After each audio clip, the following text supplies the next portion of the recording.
বাইতুল মোকাররমে ভিন্ন রকম একটি ইফতারিতে আসলাম। আপনারা দেখতে পাচ্ছেন এই যে এইখানে আমাদের জন্য ইফতারের আয়োজন করেছে। তো আজকে একদম সরাসরি খোলা আকাশের নিচে বাইতুল মোকাররমে ইফতার করব, আপনাদেরকেও সাথে রাখছি ইনশাল্লাহ।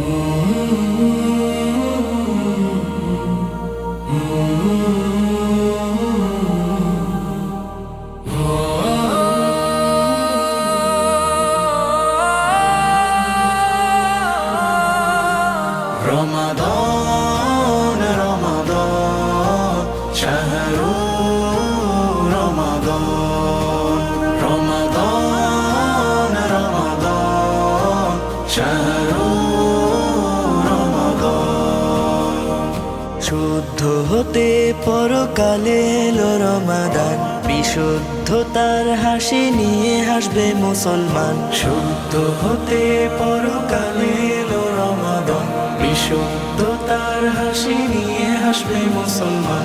রহমতেরই রহম দিয়ে আমায় ডেকে নিও, মাগফিরাতে ক্ষমা করে বানাও তব প্রিয়। রহমতেরই রহম দিয়ে আমায় ডেকে নিও, মাগফিরাতে ক্ষমা করে বানাও তব প্রিয়। নাজাতে দিয়ে খুশি করে ভরো মন প্রাণ।